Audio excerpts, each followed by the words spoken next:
भानगढ़ का किला भारत के सबसे प्रेत बाधित स्थान के रूप में जाना जाता है और शायद सबसे बड़ा अनसुलझा रहस्य है। आइए जानते हैं इस भूतिया किले की कहानी। भानगढ़ किला 16वीं शताब्दी में बनाया गया था। इस किले को आमेर के राजा भगवंत दास ने 1553 में बनवाया था। यह किला बसने के बाद लगभग 300 वर्ष तक यहाँ आबाद रहा।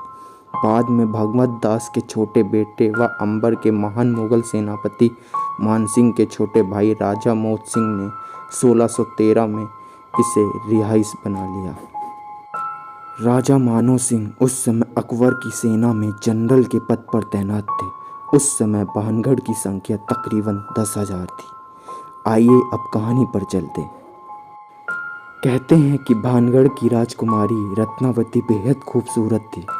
उस समय उनके रूप की चर्चा पूरे राज्य में थी और साथ ही देश के कोने कोने के राजकुमार उनसे विवाह करने से इच्छुक थे। उस समय उनकी उम्र महज 18 वर्ष ही थी और उनका यौवन उनके रूप में और निखार ला चुका था। एक दिन वह अपनी सखियों के साथ इत्र की दुकान पर गईं। वो इत्रों को हाथ में लेकर उसकी खुशबू ले रही थी। उसी समय उस दुकान के कुछ ही दूर पर एक सिंधु सेवाड़ नाम का व्यक्ति खड़ा हो गया और खड़ा होकर वो उनको बहुत ही देर से घूर रहा था।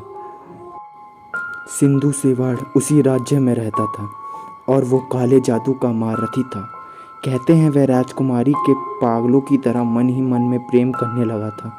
वो हर हालत में राजकुमारी को पाना चाहता था, इसलिए उसने उस दुकान के पास आकर एक इत्र की बोतल में काला जादू कर दिया राजकुमारी के वशीकरण के लिए। लेकिन इस बात का पता राजकुमारी को लग गया। राजकुमारी रत्नावती ने उस इत्र की शीशी को उठाया और वहीं पास के एक पत्थर पर जोर से पटक दिया, जिससे वह शीशी टूट गई और सारा इत्र उस पत्थर पर फैल गया। कहते हैं कि काले जादू के असर के कारण वह पत्थर तांत्रिक सिद्धू सेवाड़ के पीछे चल पड़ा और तांत्रिक को कुचल दिया, जिससे कारण तांत्रिक की मौत हो गई।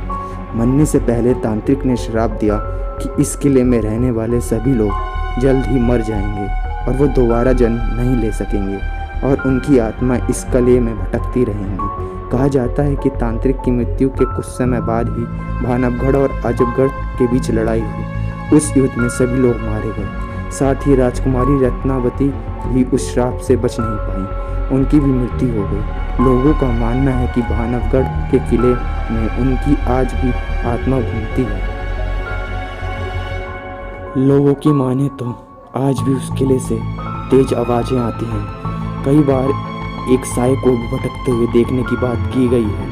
इन बातों में कितनी सच्चाई है ये कोई नहीं जानता।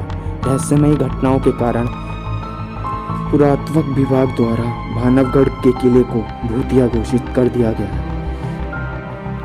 किले में प्रवेश द्वार पर उनके द्वारा बोर्ड लगाया गया है, जिसके अनुसार सूर्योदय से पहले और सूर्यास्त के उपरांत किले में प्रवेश वर्जित है।